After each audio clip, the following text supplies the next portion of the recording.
Yeah. So, and the recording is starting, and I'm just going to mention that too. Okay.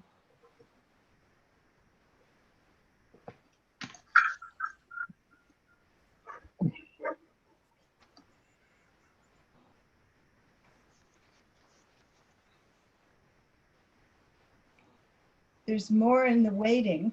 I know, I'm admitting everybody, but it's Okay. Oh, good. I've got a bit of a split focus here. Okay. So can they see or hear us now? Yep, everybody can hear. Okay, well, we'll get started then, and I'll trying to keep my eye on the waiting room, because I think people are just, maybe I'll just wait a couple of minutes before, because I think people are still kind of traipsing in.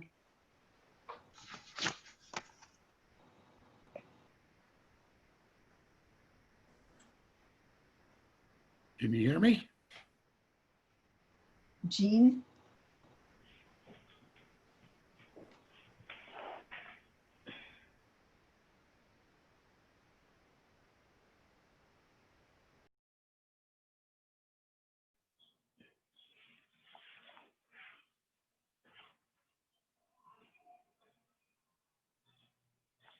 Can't hear. Yeah. There, Okay. finally I can see myself. I didn't recognize Vesanto at the first time. Hi, Vesanto, it's Jennifer. Oh, Vesanto, sorry, I'm gonna have to unmute you there. Yeah. Yeah. So we're gonna, it's a little bit of a, going to be a little bit of a challenge. We're going to have a lot of people participating today. So just so you know, everybody who comes on is muted for now.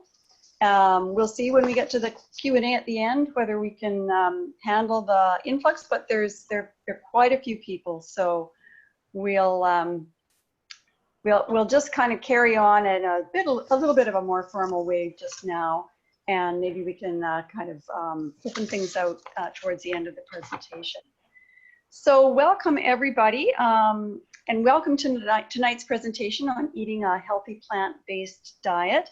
My name is Kurt Grayson, and I am a longtime resident of Maple Ridge. I've lived here for almost 30 years. But over the last couple of years, I've become more interested in topics relating to sustainability. And about a year ago, I started a local chapter of Green Drinks, where people from our community with an interest in sustainability could just kind of get together and network and inspire one another. And although tonight's presentation is not formally affiliated with Green Drinks, out of many of the conversations that we had over the last year, I realized that people in our community were very interested in the topic of eating a plant-based diet. I mean, particularly from a sustainability perspective, we know that factory farming of animals, especially cattle and sheep, is a major contributor to greenhouse gases. Moving to a plant-based diet, at least increasing the number of plant-based meals we eat in a week, helps to reduce emissions from that sector. And Vesanto is going to be talking a little bit more about that tonight. But many of us are not well informed about what it takes to eat a healthy, balanced diet that relies on plants. So I thought it would be really helpful for us to hear from someone who's trained and knowledgeable about the nutritional aspects of eating a plant-based diet. And a friend told me about Vesanto.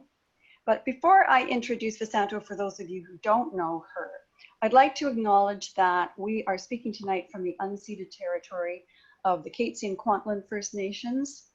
And I'd also like to thank the Vancouver Foundation and the City of Maple Ridge for making this evening possible through the Responsive Neighborhoods Small Grants Program. So we're so fortunate to have Vesanto Melina with us tonight.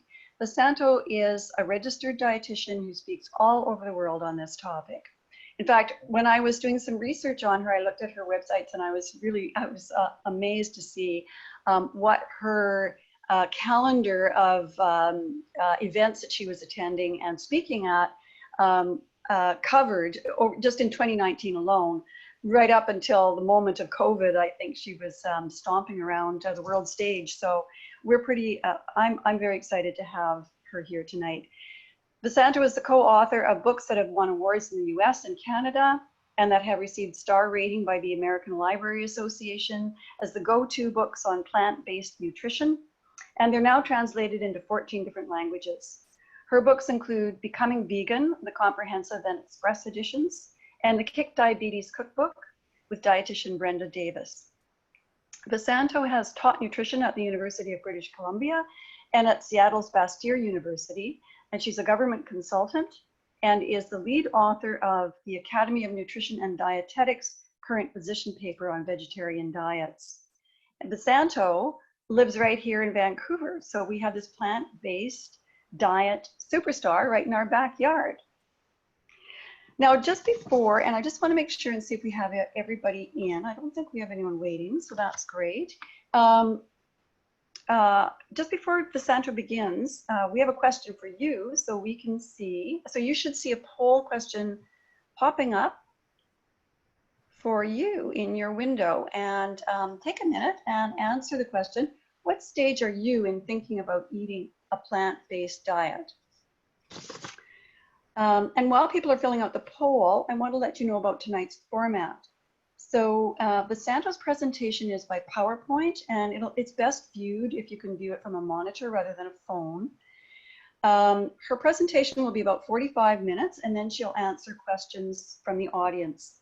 So at any time, use the chat function in the Zoom toolbar to ask a question, and Vesanto will answer as many as we have time for at the end. And one final housekeeping detail. We've noticed as we've been preparing this presentation that we have the odd moment when there's a bit of a freeze with our internet connection. So if that happens, please be patient and we'll get things sorted out as quickly as possible. So I'm going to end the polling now.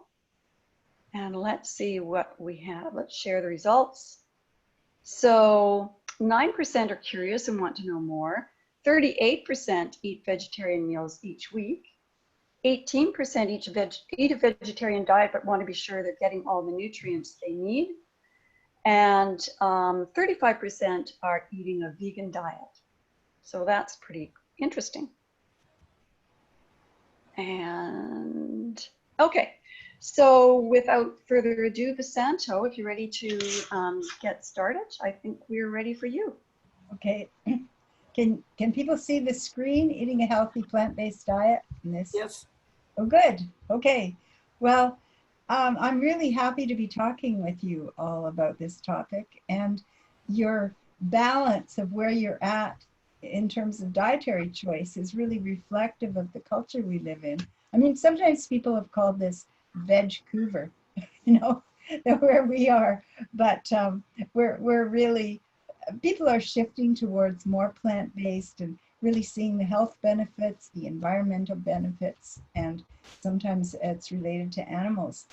So we want to do it in really, really optimal health, and that's what I like to help people, both as clients and in presentations.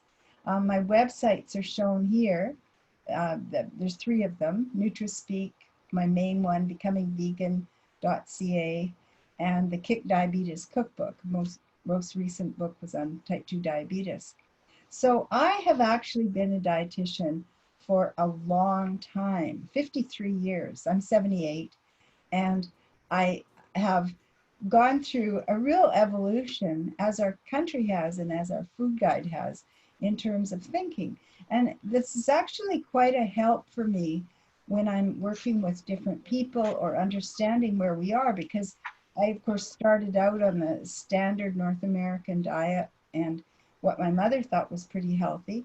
And I also have been a dietitian through these different changes. I started being a dietitian in 1965. I was teaching at UBC. And we were thinking about nutrition so differently then. Like, we thought vegan was a really scary thing that few people should adopt. And vegetarian, well, that was tied in with sandals and not shaving your legs and all kinds of things like that. And our food guide was quite different in that from the 70s to the 90s.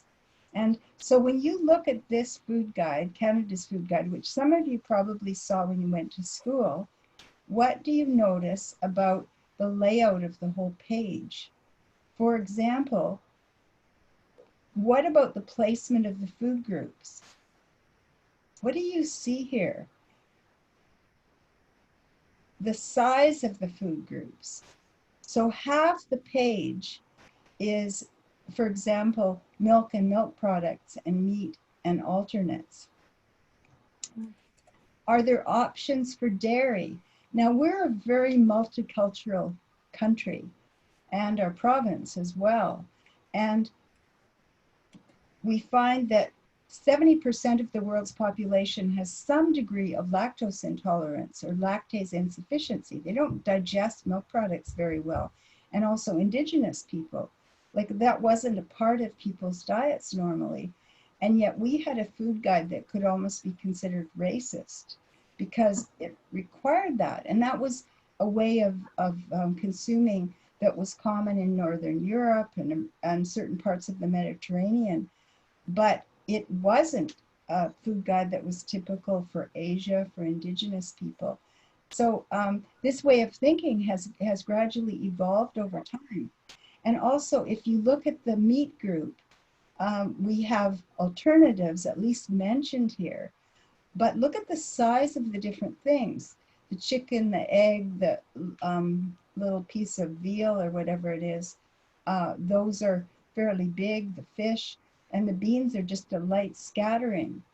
Now, if we come to the food guide that we have now, see how things have changed. And we find that we've had a real evolution. We've had a lot of health problems in our culture where the medical system supports us in terms of chronic disease. It gets really expensive if people up their risk of type 2 diabetes or cardiovascular disease or cancer.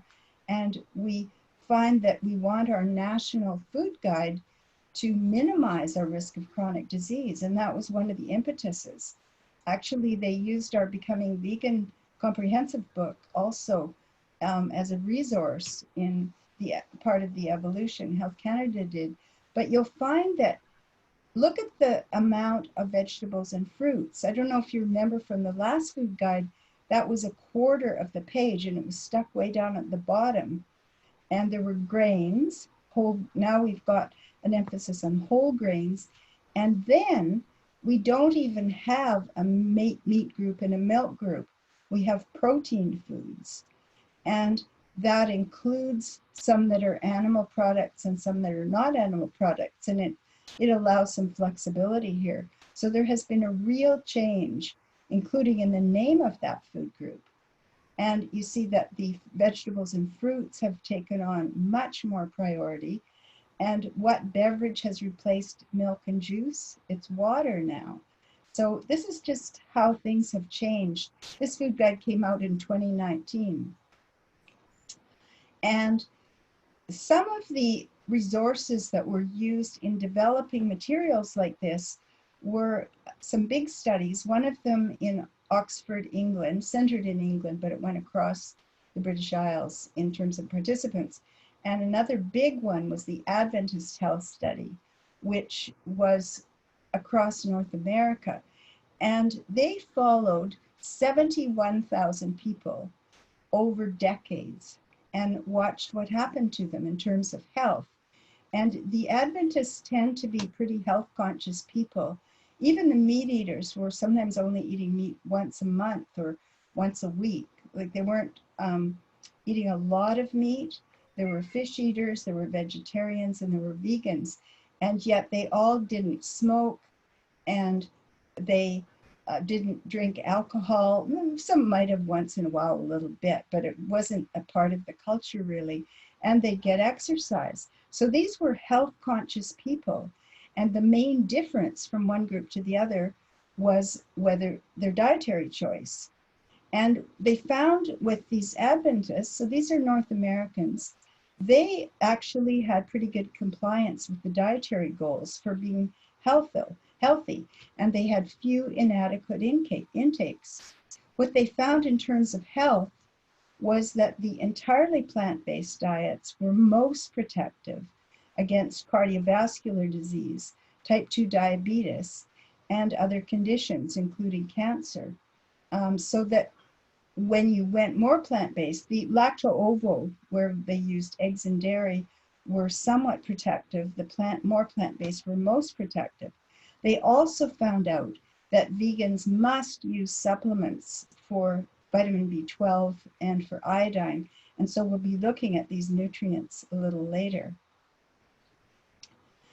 This is a rather complicated looking slide, but I'll show you what we want to see here. This is looking at the 3 dietary patterns and some of the results from these big Adventist Health study and the Epic Oxford study. And the green lines show the risk factors for those on vegan diets. And the red lines show the risk factor, which is set at 1, that's the standard, for the meat eaters. And the blue line is those lacto-ovo who consume milk, lacto, and ovo eggs as well. And what we find is, for example, in terms of mortality, that means how long you live, that the vegans tend to live the longest. They ended up with 7 or 8 more years of life, and often a more healthful last decade or so of life.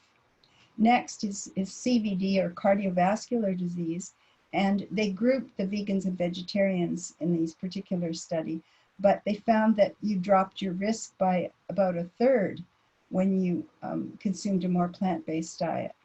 Hypertension, huge impact. And we find that you can drop your risk of high blood pressure, or hypertension, by 75% by going plant-based.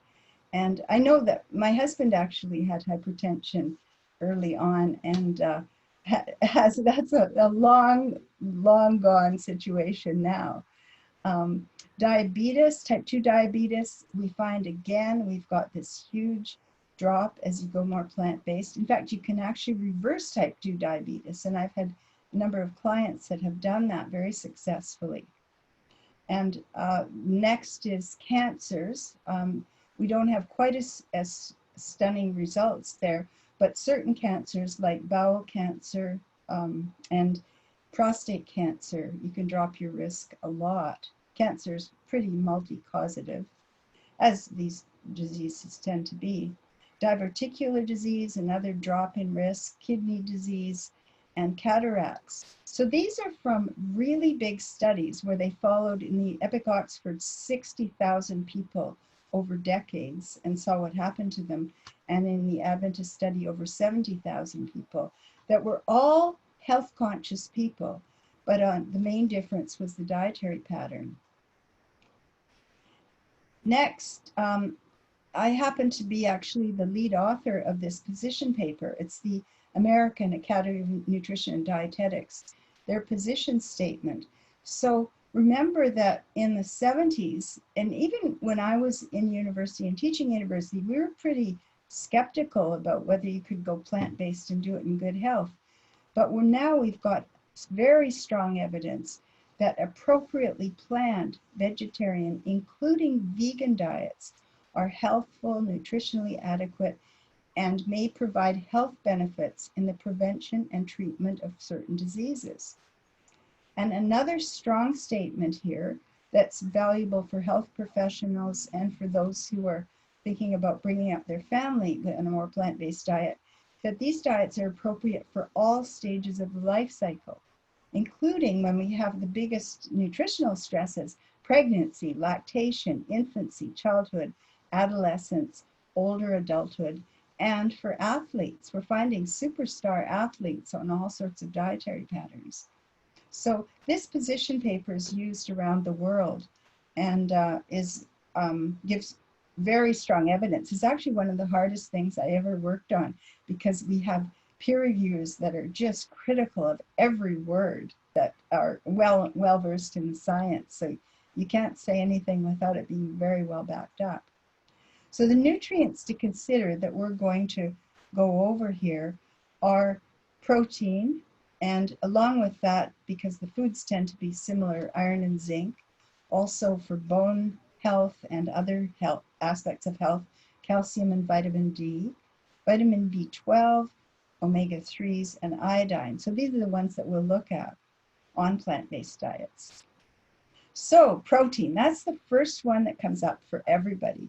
People all wonder, what is, where do you get your protein? And it's funny because here we have a good example of this little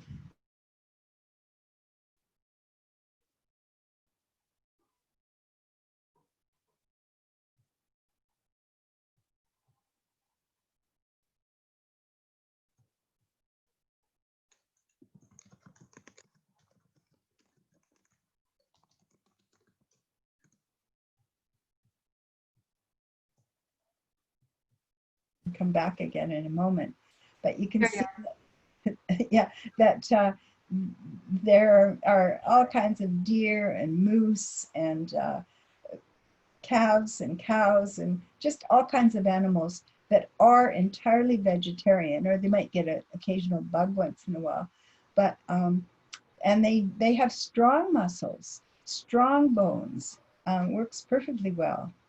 And we find that, in fact, protein and all the essential amino acids actually come from plants, either directly or indirectly. So the animals that provide, in some diets, meat contain amino acids, but those amino acids actually originated in plants. Now, in looking at how much protein we need a day, because of course this has been of considerable interest to nutritional scientists, we need at least 10% of our calories to come from protein.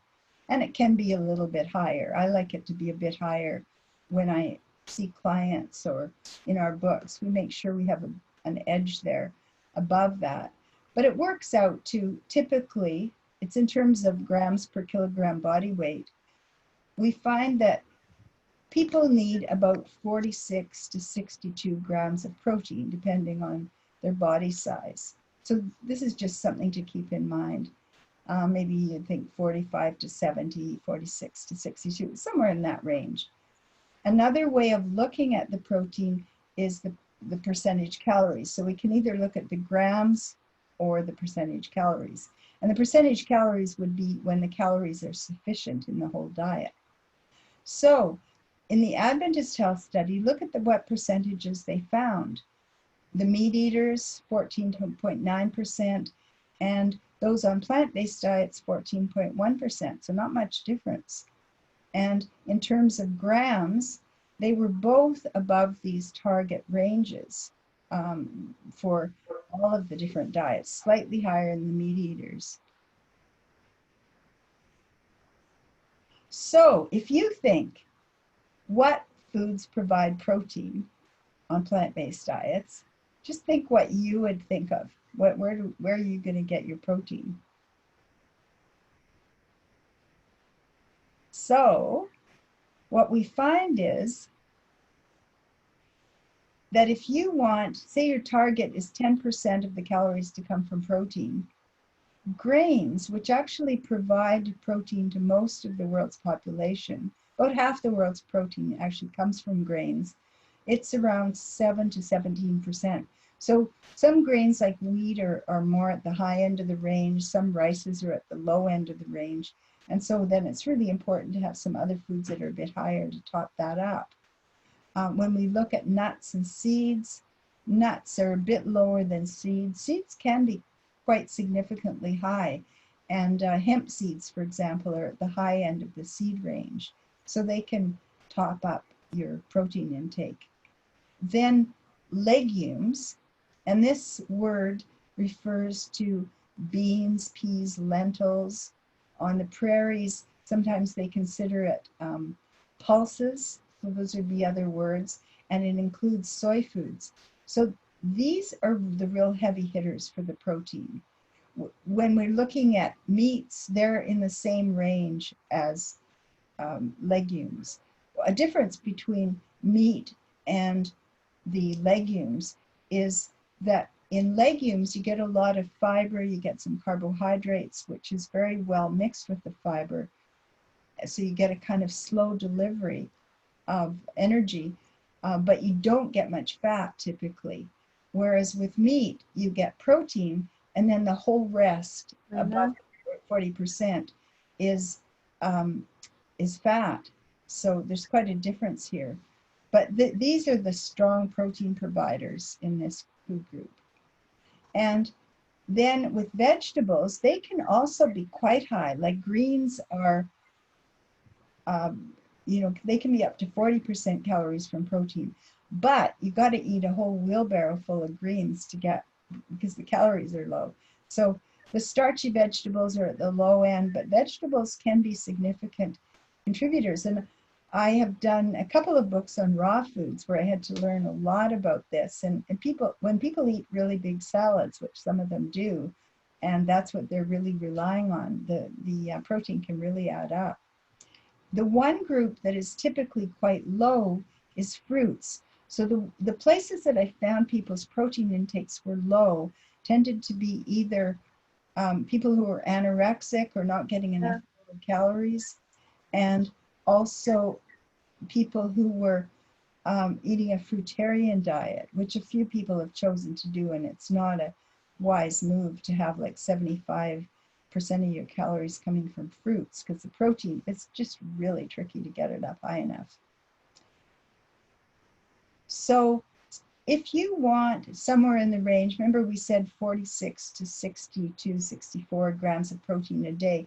Here are some examples of where you get 15 grams of protein. And that would be about the amount in a medium-sized burger patty, meat burger. So if you think of that as a kind of, thinking of a portion.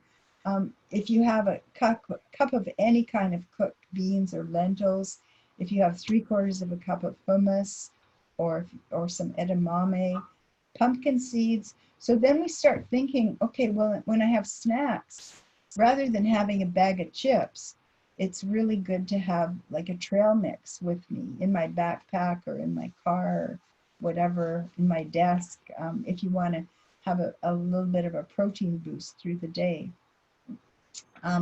Broccoli and kale can be big providers of protein, but you eat significant amounts. Tofu, just half a cup, or tempeh, these soy foods, they're quite protein dense foods. And another idea that people put in their smoothies is pea protein. Brendan Brazier, who developed the Vega line, is somebody from Vancouver, actually, originally. And then you can also have grains as good providers, or quinoa, or peas. So these are just some different options. I really enjoy gardening and have been growing lots of beans lately and peas. And one of the aspects of gardening I like is just marveling at what nature does.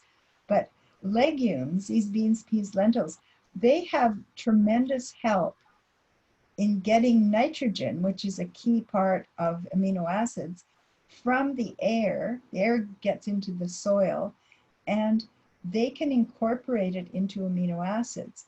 And there are little nodules on the root of the legume, the beans, peas, lentils. And then that can start the building of amino acids, and it ends up in the peas that are in the pod, or whatever legume, bean, pea, lentil we're eating.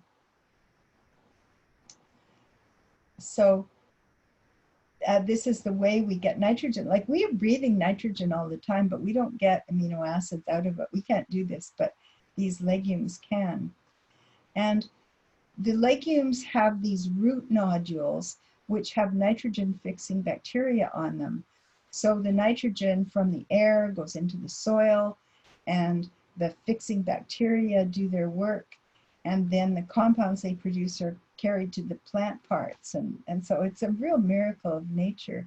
If you're digging up, I think Kirk was digging up some beans the other days. Anyway, there are these little nodules. So here are 3 legume roots, and you can look at these and see what you think. You see they're little bumps, small in one case or two cases and a bit bigger in another. What legumes do you think these are? Just have a look here. And I'll click it on. So one of them is peas, one is chickpeas, and the other is soybeans. You can see they're quite significant root nodules there. So this is our amazing nature. We're so blessed to have, you know, the gardening options we have in British Columbia here. And just looking at a comparison of ground beef or tofu, say if we have a patty of ground beef, which would be 3 ounces, that's about the size of a deck of cards, which has 22 grams of protein, this particular one. Or we can have tofu and have just over half a cup. We see that it's a very similar delivery of protein, slightly fewer calories with the tofu. And when people think about tofu, they sometimes go, yeah, but I wouldn't like to eat that. But tofu is just like, if you considered eating a raw chicken leg or something like that, you got to do something to make it taste good. And so it's really important to learn some good recipes. We've got one of our books is called Cooking Vegetarian or Cooking Vegan. And by the way, these are all in the libraries, which are, thank goodness, starting to open up now. And they're in bookstores and stuff. But it's really good to learn some wonderful, wonderful ways to prepare tofu, because then it becomes quite delicious. So our research that has been done now has clearly established that protein requirements, including those of bodybuilders and athletes, are met entirely by plant-based diets. And people, there's all kinds of, if you search on the internet, you can see pretty well every sport, ultimate fighters, kayakers that are in competition, just all kinds of different athletes have gone plant-based and found that their endurance and their health was way up there. I was in Nashville a while ago and found that the Titans had actually, because one of them had gone vegan and his wife was a really good chef, their team, when I was in Nashville, was subsisting on protein foods. And so it's been spreading to all kinds of less likely realms to eat more plant-based diets. And of course, people found they could maintain their weight better where they wanted it to be. Now, so legumes have a lot of choices. Sometimes people just think, well, yeah, I had beans. My mom used to make them. They didn't taste that great, but there are really a lot of options. And of course, one of the things, I didn't put a slide in this, but there's a website called happycow.net. And as restaurants start to open up, you can find some restaurants in your area that have more plant-based options. That's happycow.net. And you can explore some different things that way as we start to connect with people. And of course, now you can start to look on the internet and find all kinds of wonderful recipes. I think a lot of us, even in COVID, are having a lot of fun exploring our cooking options. So here's a little quiz for you, which I don't know if you've got any paper handy or something to write on, or just, even if there's another person there, you can chat with them. But how many legumes, pulses, beans, peas, lentils can you name? And think of different colors, like black, white, red, spotted. You probably wouldn't have thought that there were 20, but there actually are. So it's good to just think of some favorites, just stretch yourself a little bit and try and think of ones that you're familiar with. And then I'll show you the next slide. See if you can do a few pulses. Okay, so here we go with the next. That garbanzo beans, chickpeas are one, pinto, black, a real favorite, kidney, lima, cannellini, navy, white, red, aduki, mung. The ones that I've got italicized can also be eaten raw if they're sprouted. Fava beans or broad beans, green, wax, peas and snow peas, black-eyed peas, lentils, and there's all kinds of different lentils, big, little, red, brown, gray. And so if there were ways that you didn't like beans, just look at how much you can start, because these have been created by chefs, made into the most delicious recipes. And there are a lot of options here.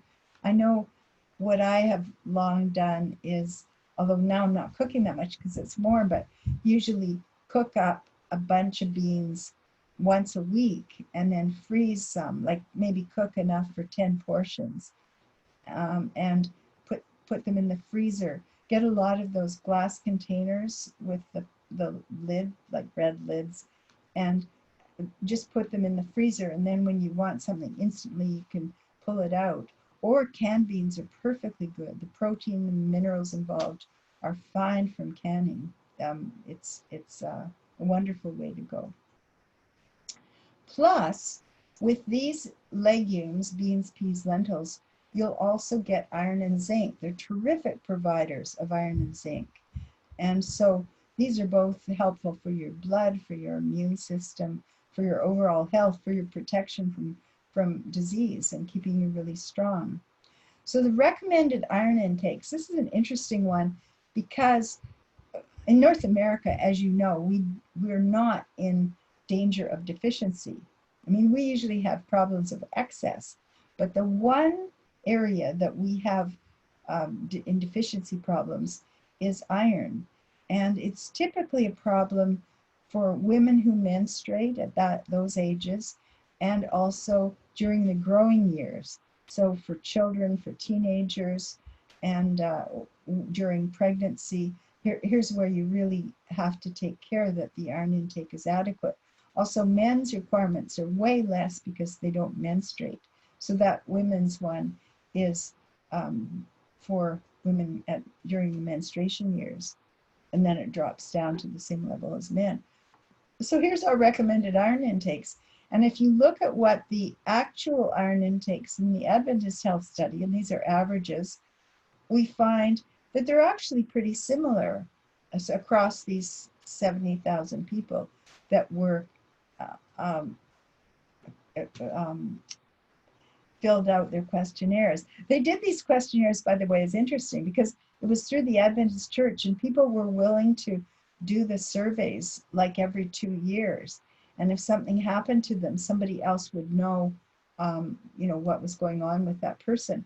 And so there was very good compliance to get people recording things and writing down what they had consumed very accurately. And also, like, it's hard to do these huge studies and have everybody participate.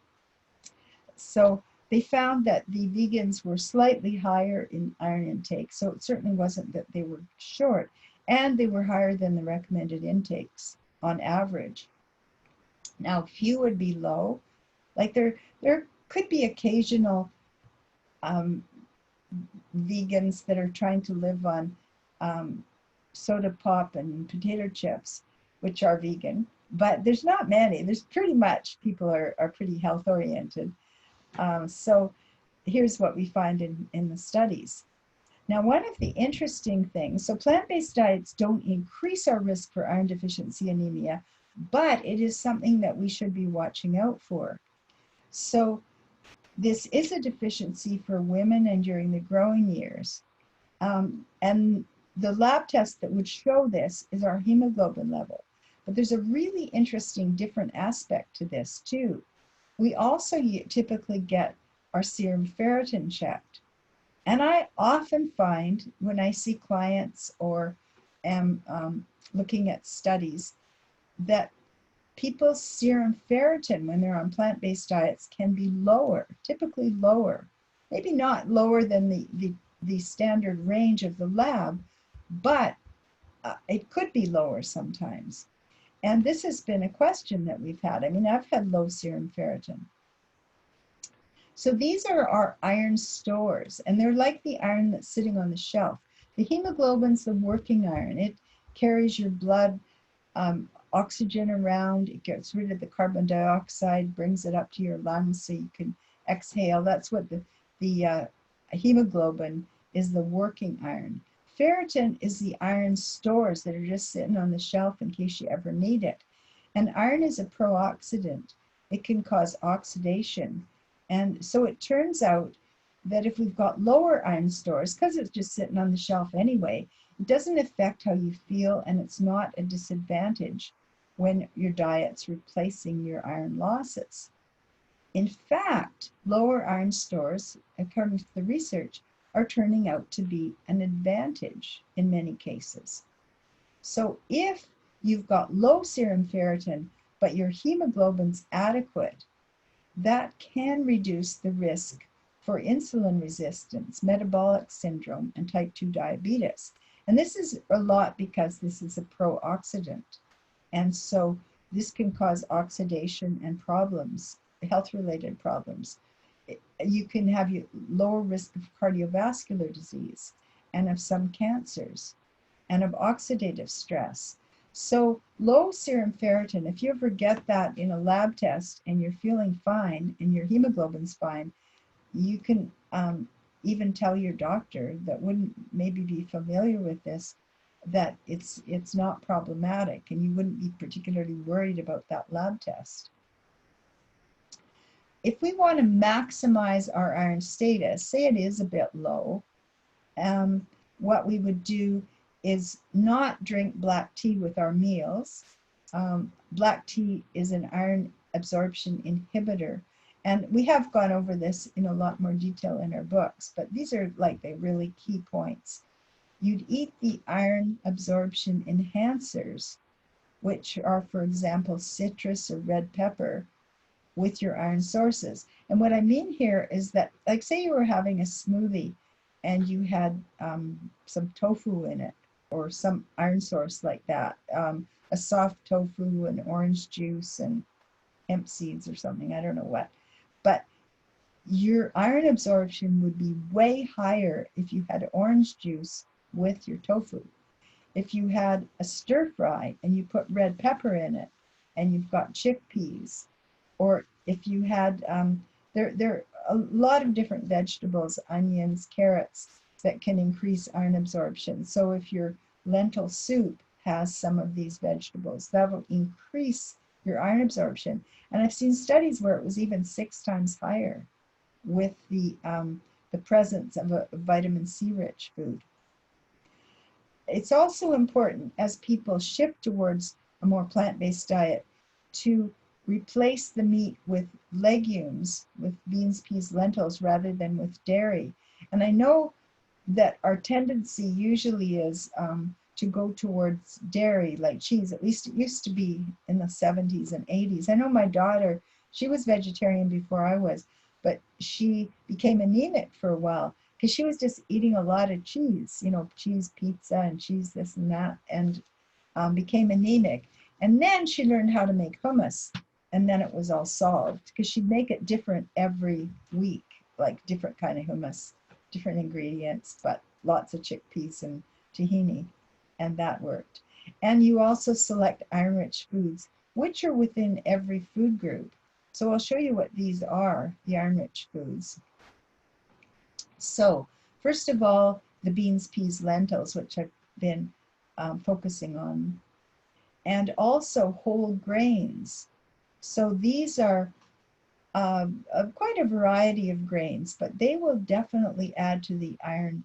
And then for babies who need a lot of iron, like from 6 months, when the breast milk, which doesn't have a lot of iron, they're just transitioning into solid foods. Those iron fortified cereals are really important, and cream of wheat can be helpful for a young person or an older person.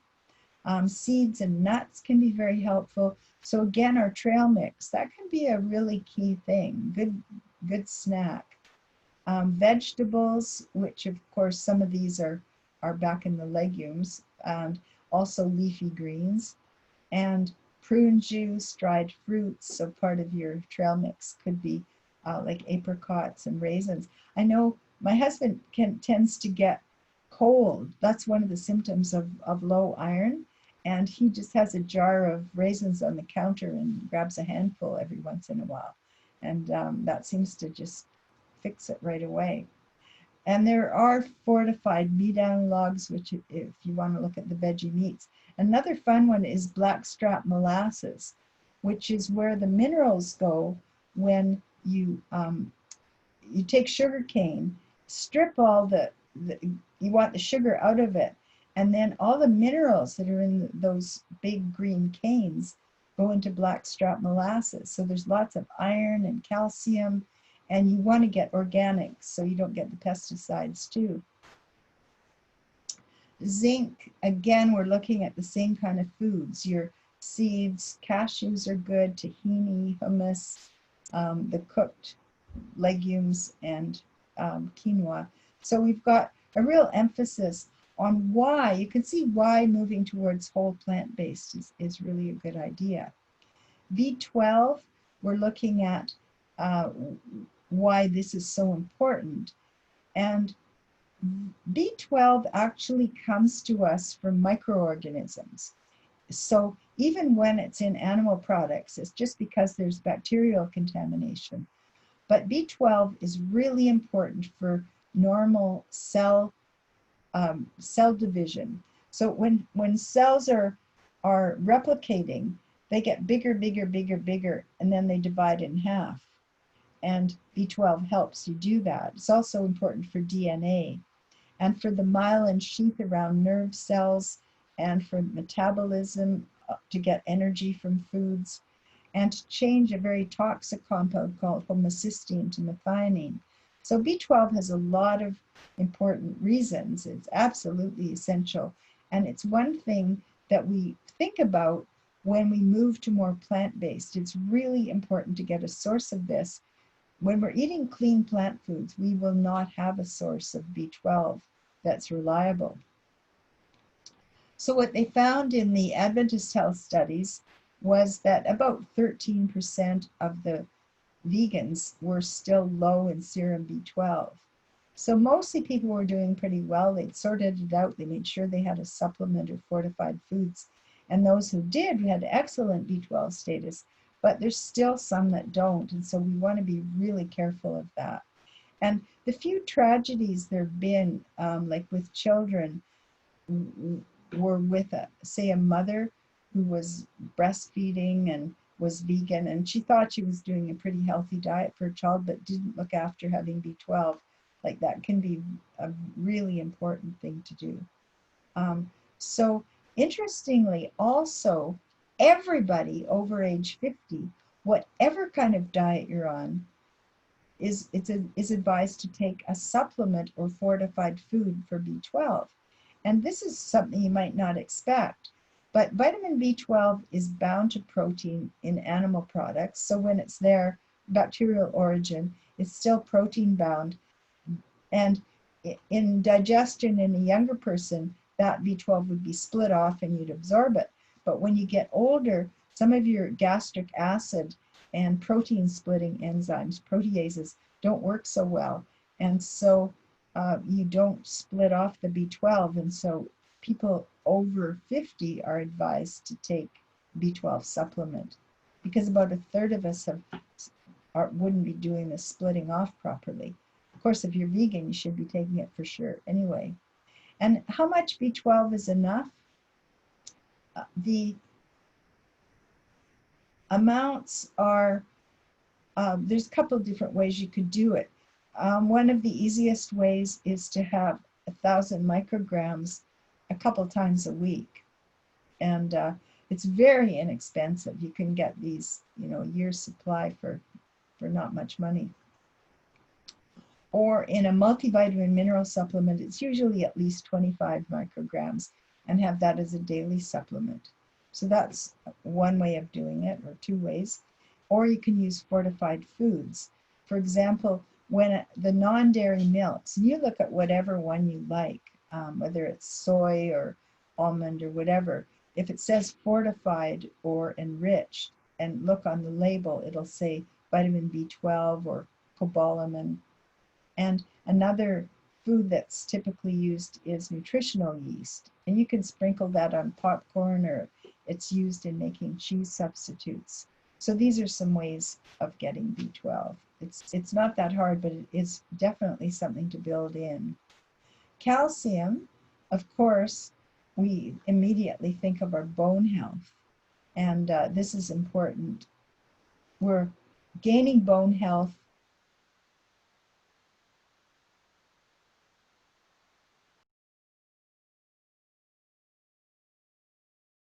% to age 30, then we kind of level off, and then we try not to lose bone mass when we get older.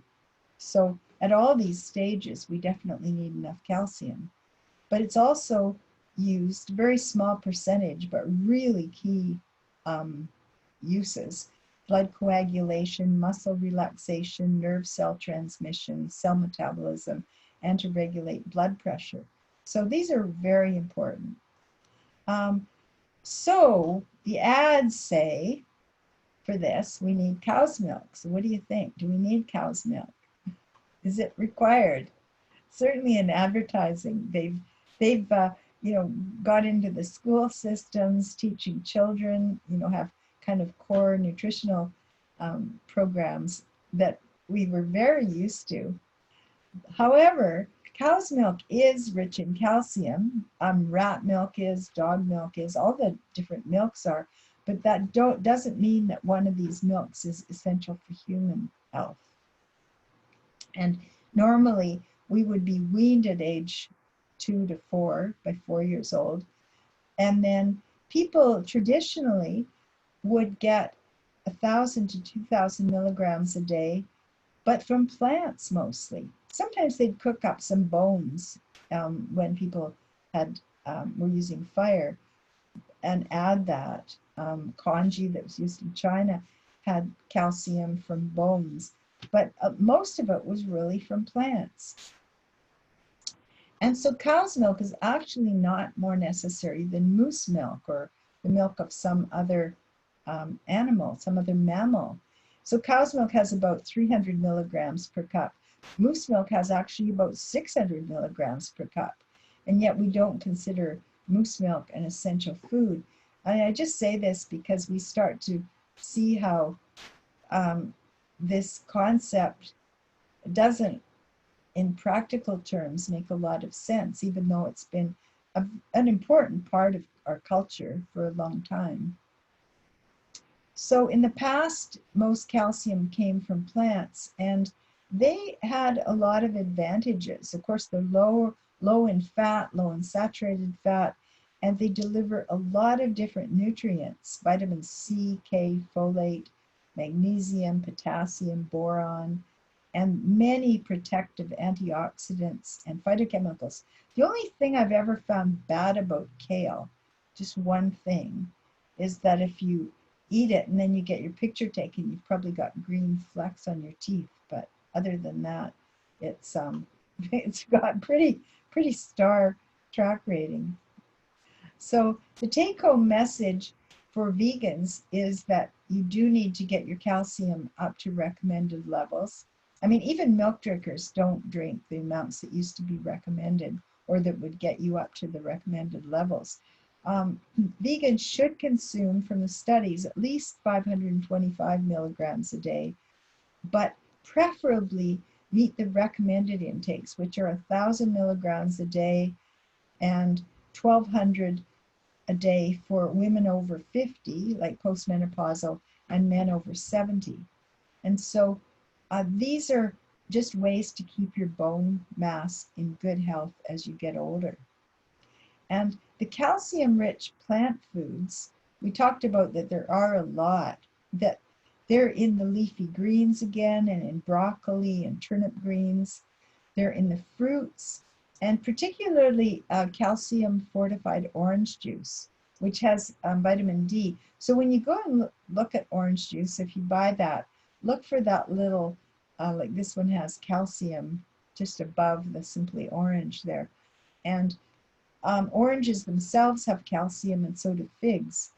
Then sesame tahini in the nuts and seeds group, sesame tahini and almonds are good calcium sources. And then the legumes, again, here's where they come in. White beans, black beans, tofu. I know my co-author Brenda Davis has found a tofu at Costco, I think it is, that's very high in calcium. And so anyway, you can look on the label.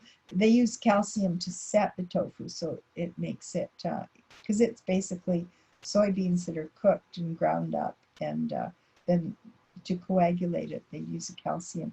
And then when you're choosing a non-dairy milk, if you do that, choose a fortified one. And then back to the blackstrap molasses. So with the absorption of calcium, of course, because of our training, we've thought of dairy products as the standards, and we get about 30% of the calcium from dairy products, 30% of what's in there. And tofu is very similar. Sweet potatoes and beans, just a little bit lower than that, about 20%. The orange juice is actually particularly high. And the greens, these low oxalate greens, broccoli, kale, Chinese turnip greens, mustard greens, they're very, very well absorbed calcium. And then the ones that are low, surprisingly, even though these are otherwise healthy foods, are the high oxalate greens. And that's spinach, beet greens, Swiss chard. They've got calcium in there, but you won't get it out because it is the oxalate kind of holds onto it and doesn't let you absorb it. So for bone health, first of all, it's good to meet the calcium recommended intakes. Include the fortified beverages to do that, and you'll get calcium and vitamin D. And you can top up with a supplement, maybe 250 to 350 milligrams a day, just to get you up to the recommended level. And then all sorts of other, like protein and bone building nutrients, help with bones. And also get weight bearing exercise, 60 minutes. So this is a really good time of year, like to go for an evening walk or in the morning. Do something that gets a little bit of impact. I'm not talking about running hard, but just the walking will give enough of an impact to keep calcium on your bones, and do that 6 to 7 times a week. It could be just all kinds of different exercise that you like. Swimming isn't quite in this category, even though it's a good exercise. Now, omega-3s, I've just got one slide on this, but that's something that people have thought they might need fish for. But it turns out that fish get their omega-3s from plants in the water, and we can get omega-3s from plants as well. So that's the actual source. So the seeds that are good are chia, flax, hemp, walnuts, and also greens. So the smoothie that I've been having lately has got hemp seeds and kale and orange juice and banana. So it's just one way to start the day. And then the sea plants, usually that's the origin for supplements. So microalgae in the ocean are the origin of the long chain omega-3s, which are recommended, for example, for pregnancy or during lactation, can be useful, not required.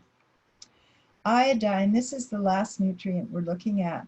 And this is something that you might not have thought of, like why would we even be thinking about iodine? But we've really changed our concepts about iodine in the last 100 years or so. So first of all, people used to get problems like goiter. Their thyroid gland would get bigger, bigger, bigger, because if they were low in iodine, that gland would get larger, trying to trap any iodine it could. And also in pregnancy, if somebody went through pregnancy and they were low in iodine, their child could be born what was called a cretin. So it was a deficiency, tragic, that affected their mental development. And so worldwide, there has been a big movement to iodize salt. In North America, that started in 1924, and it was a Canadian scientist that thought of how to do it. Very inexpensive, like a box of iodized salt's just a couple bucks. And but what we're doing now is using Himalayan salt and pink salt, and those are not iodized. A lot of people are using those kind of gourmet salts, and so they would not have that iodine source. Also, we don't use dairy products, but dairy products contain iodine sometimes, not naturally, but because it's used as a disinfectant to prevent when the cows have mastitis, infections on their teats. And so they're used as a disinfectant there. So we don't have that source. So it's really important just to think that you're getting iodine from somewhere. Figure out what your source is. So here are a few possibilities. You could use a supplement. You don't want to ever take too much of it. Iodized salt, you just need about 2/5 of a teaspoon, so it's a tiny little scrunch. And seaweeds, they're a bit tricky because the amounts can vary a lot and they don't say on the label how much you're getting typically. But you could use like those sheets of nori. Kelp, it would be a very small amount, like just a 1/4 teaspoon a couple of times a week or something. So the seaweeds, it's a little less certain about how much you're getting. This is all summarized, and 2 of our books here that were award-winning books have this food guide in. It's also on our website if you want to look at it later. But we just look at, in general, how much of the different food groups you'd need for putting together an optimal pattern. And the calcium-rich foods are within each of the food groups. So, like you can have the oranges and figs, or the different ones that we mentioned there. And then we also mention about vitamins B12 and D and iodine and the sources of omega-3s. So this is all summarized there. A food guide's a pretty amazing thing to get on one page, a guide that'll suit all kinds of different people. But the national food guides, and we followed those same patterns in putting this pattern together. So just to have a sample menu, I put one here, and then in our discussion period, if we want, I've got a couple more that I can show you depending on how many questions you've got. But this one has 15% of its calories from protein and 76 grams of protein, so it's got plenty. And you need for sure, along with the food that's here, to add vitamin B12, say twice a week, 1,000 micrograms, and vitamin D daily. Not so much in the summer when you're out in the sun, but for sure we need it in our northern latitudes daily in the fall and winter and spring. So you could have, for example, toast with sesame tahini, which is a seed, and blackstrap molasses spread really thinly on top of that. It looks black, but it's a very thin layer, and a calcium fortified juice. This is just one example of what a day might look like. And a lunch could be a taco, which has some black beans and some avocado and tomato and maybe some fortified almond milk. And then dinner being a salad with a whole grain and some dressing that has nutritional yeast in it for the B12. That would be an example. And maybe some tempeh or tofu with a good sauce on it.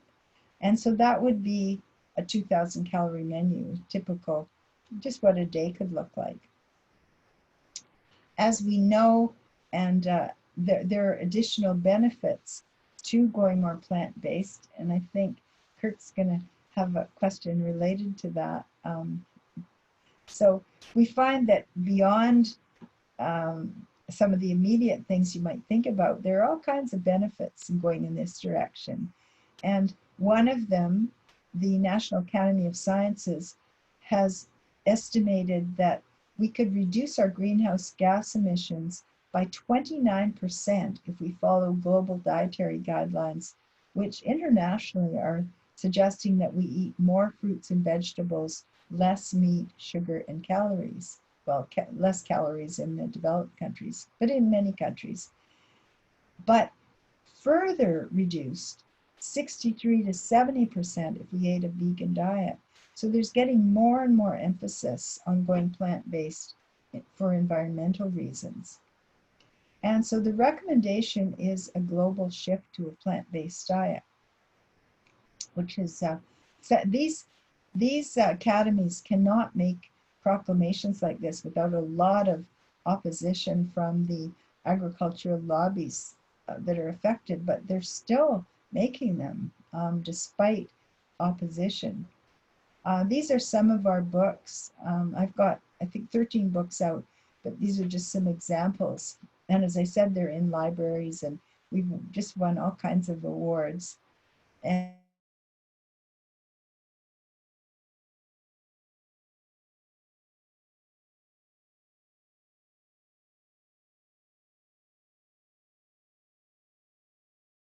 also on our websites, which were at the beginning and are here, have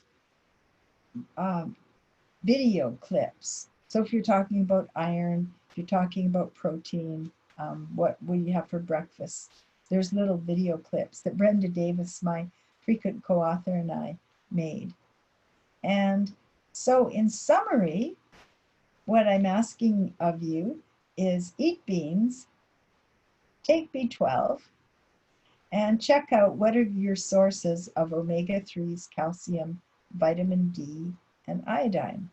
So that's really the whole thing. And thank you very much. And now we can turn our attention to any questions and comments, all sorts of things that are welcome. So thank you. Well, thank you, Vesanto. That was just fantastic. And I learned so much, and even sort of the second time through, I think I picked up 100 times more. So on that note, we've had people asking if we'll be sending out a link to the recording, and yes, we definitely will be. So we've got some questions for you. I am going to ask you, the first one is from Angie Shu, and Angie said, I'm currently trying to eat less meat. I'm a person who gets hungry quite often though. I already eat a lot of beans and lentils, vegetables, fruits, and whole grains. What are the top plant-based foods that make you feel full for longer? Or do you have any other advice on how not to feel hungry so often? Should I take off the slides now, Kurt? Like Sure. that? Yeah, Yeah, okay. sure. Now, okay. Now what do you see? Do you see Kirk's face and my face? I think we can see just about everybody. Oh, neat. Oh, that's good. Yeah, it depends on which view you have, but everybody individually can manage that. Thank you.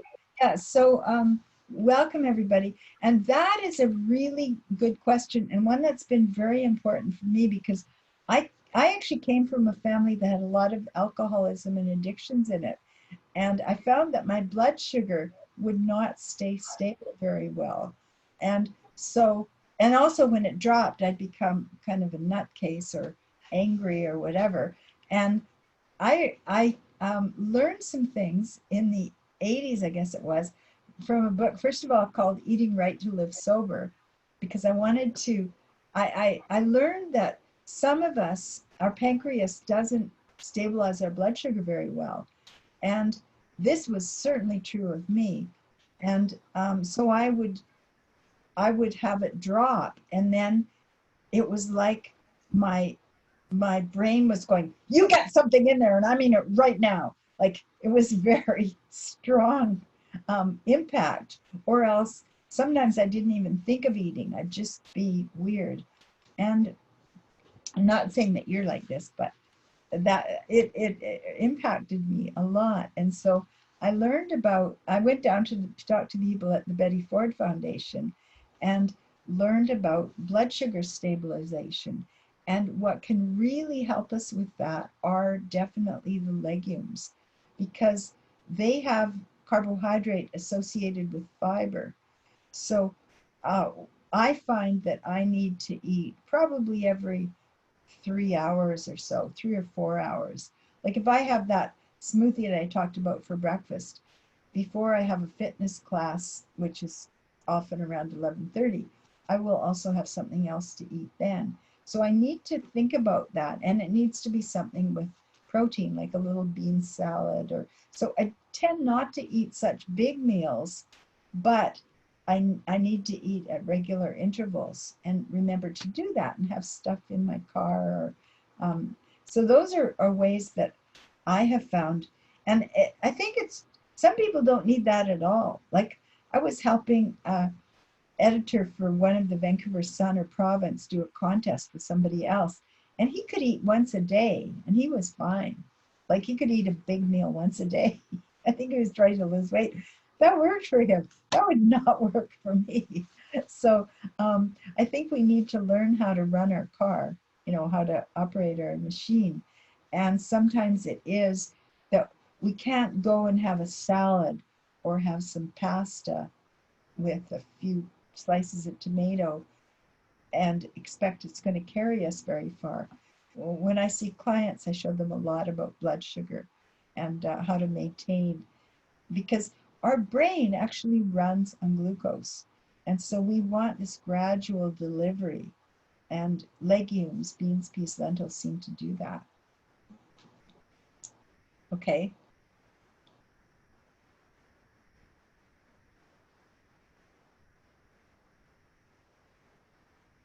Oh, um,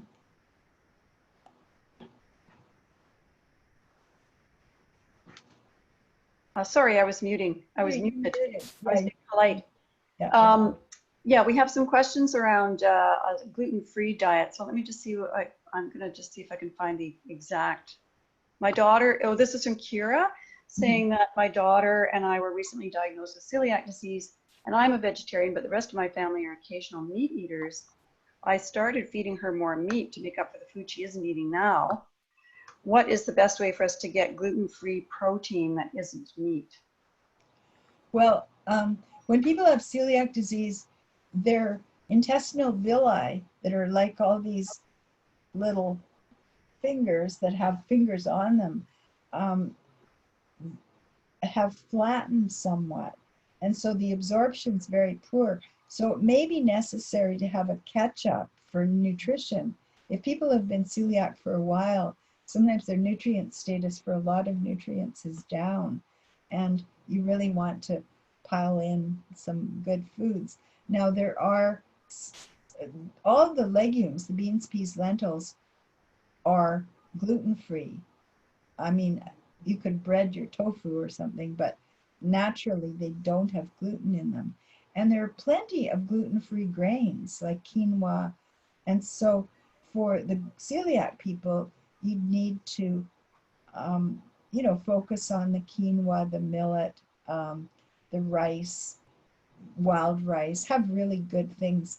But one of the things that happens when we're going through a transition like this, it takes a while to find some good recipes. And certainly when you're dealing with a mixed family eating pattern situation, it definitely takes some time. Like it doesn't take time after you've got it sorted out, but people typically have maybe about 10 recipes that they make through their life. Their favorites. They know how to do them. They've got all the stuff in the cupboard. They know what shopping aisle to go down to get the ingredients. But then when we're changing all that, it's like when you move, it's all different. So it takes more time. And I think it can certainly be worked out to have a very good, nutritionally adequate diet that's both vegan or plant-based, whatever stage of plant-based you want, and is gluten-free. But the evolution of it does definitely take some time. And in our different books, our Cooking Vegetarian, Cooking Vegan, Kick Diabetes Cookbook, we've got a lot of recipes that have that. And you can look on the internet too. It's become a real wealth. And a lot of the vegan chefs that are putting out recipes, they're gluten-free too. Thanks so much. So we had a question here asking, is it very detrimental to eat too much nori or seaweed? I think you mentioned that you can overdo it. We used to put in our early books hijiki. That's a seaweed. It has a lot of minerals in it. then we found it also has a lot of toxic minerals in it too. So sometimes the seaweeds can be a bit tricky because we're dumping all this stuff in the ocean. Of course, that's a problem with fish as well. Like we're just dumping, horrible things in the ocean and then trying to eat things that come out of the ocean.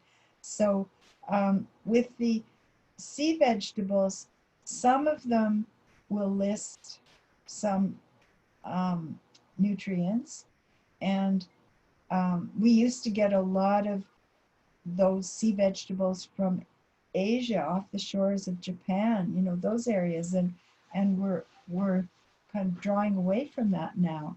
Maine sea vegetables, that company seems to do somewhat better labeling, but I found the whole sea vegetable world a little tricky to navigate myself. Certainly you can get too much iodine from some of them, but if you eat a fair amount. So we've been exact in our book, so about exactly how much of the different ones would work, except even then it depends from what part of the ocean they are, whether they're near some kind of sewage outfall. I mean, there's just tricky stuff about those sea vegetables, and I don't think I'm as expert as maybe some other people are in that whole world.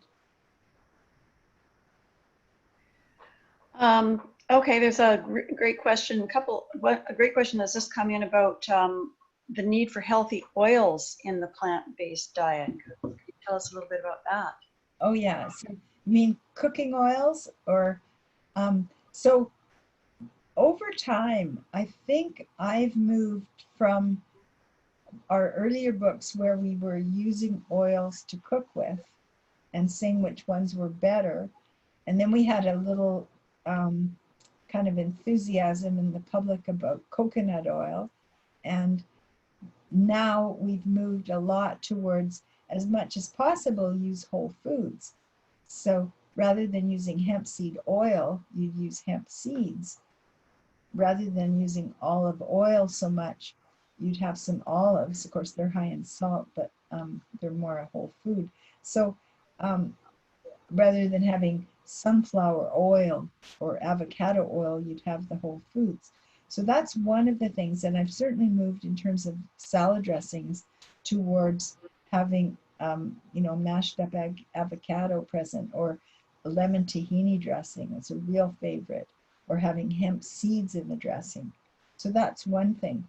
Now, when we do use oils, you wouldn't use something like flaxseed oil, of course, because it would be oxidized and the toxic compounds formed. But you use a little bit of olive oil. It's probably one of the best ones. It's more stable. Coconut oil has a lot of saturated fats, so not so advisable. So the ideal is the whole foods that are high in fat and are plant foods, the avocados, the tahini, the seeds, the nuts, and then below that is something like olive oil, extracted oil, avocado oil is okay. I think I'm going to do our second poll here just before we wind things up with another couple of questions. So let's see here. So this poll you should see is, why are you thinking of eating more plant-based diet? Is it to reduce your impact on the planet? And this is multiple choice, so it could be for all of these reasons. So while people are taking the poll, I'll ask you the next question. When did you start eating a plant-based diet, and why did you make that change? Okay, oh, that's funny. I started in the late 70s, and I did it for no good reasons, practically. I think we were learning how to meditate at that time. I was.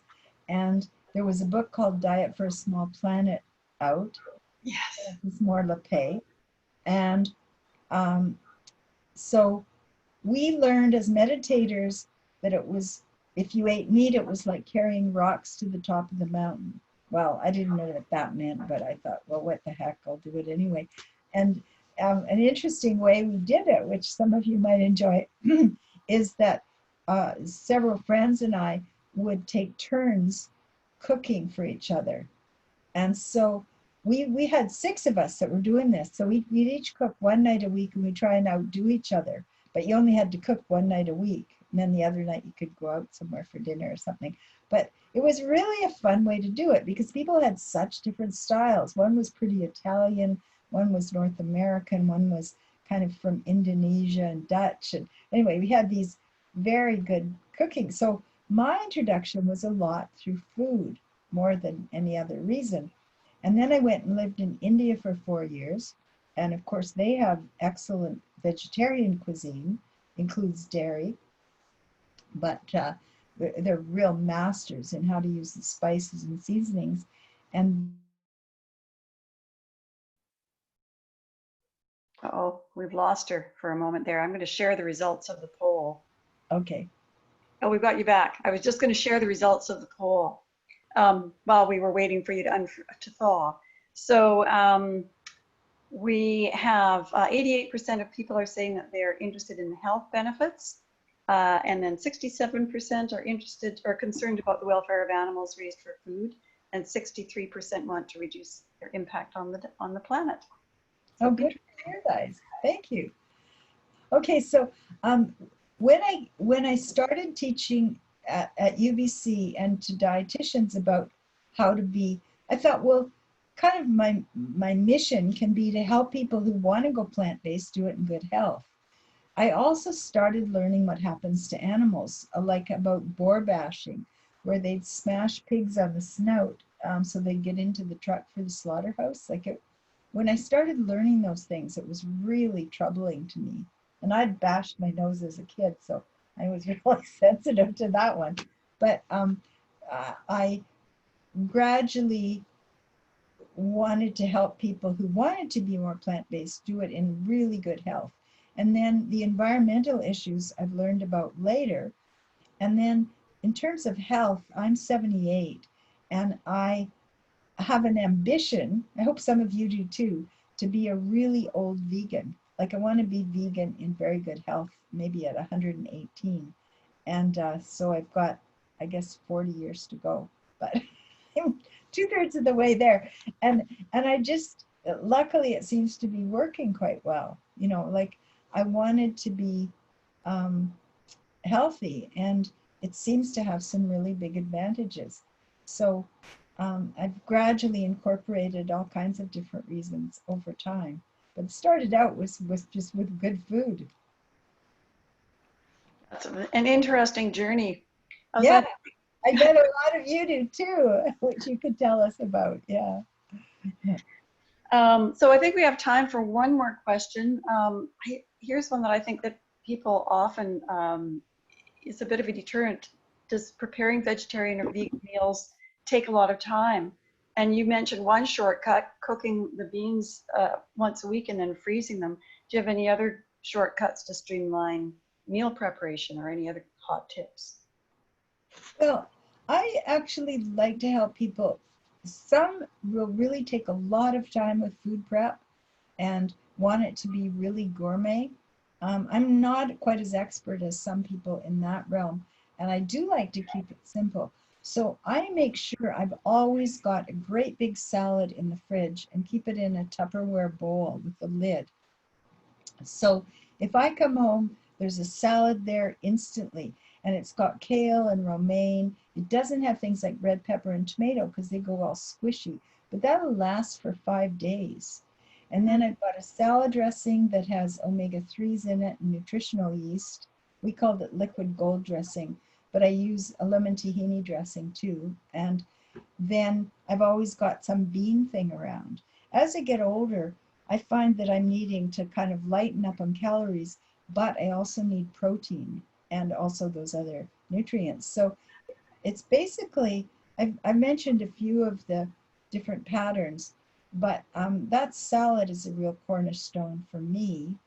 And then my husband, he likes a more simple way of eating. We kind of combine both, but he could have written the can cookbook.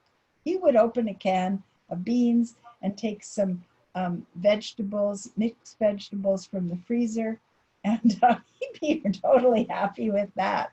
And you know, when I traveled in Nepal, I realized that the Sherpas who were carrying our stuff, they were living on millet or rice and lentils and spinach or some greens, dal bhat and sag. Like, and they were carrying all their packs, and they had a very routine diet. So it can be done at so many different ways and still be very nutritionally adequate. Well, that's great advice. I think we have time for one more, so let me see what else do we have here. Oh, the fast food culture that we have today. How do we convince our kids to eat more vegetables? That's a big one. Yeah, kids, and I also have had kids. My children are 50 and 52 now, and you know, I have grandchildren now. But I find one of the things for kids is they like vegetables if they get to cut them up. Like if you give them some little stubby knife and let them cut up a piece of red pepper or banana or fruit, papaya, they will like that, and they'll be eating some of it. So it's good to have it a part of things for kids right from early on, that they get to participate.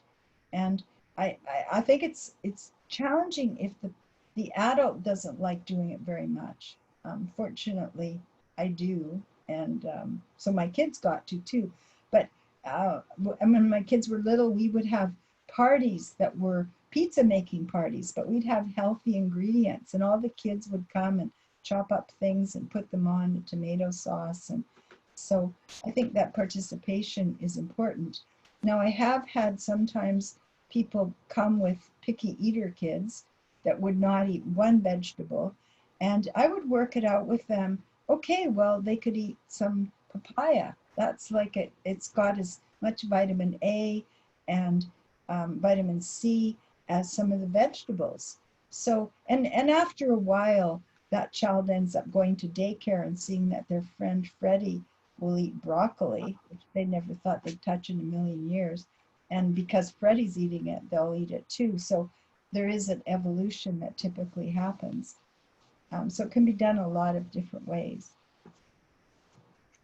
Oh, that's great advice. Well, thank you very much, Vesanto, and thanks everyone for spending some time with us this evening. I certainly learned, as I say, tons, and feel very motivated to carry on bringing more plant-based meals into my life, and I'm sure everybody else does. I've had some, I don't know if you've had a chance to look at the chat, but we've had lots of positive comments, including things people have been saying, well, this is a game changer for me. I've been, you know, trying to make this move. Now I have a better understanding of how I can do it. So again, thank you very much for spending the time with us tonight, Vesanto.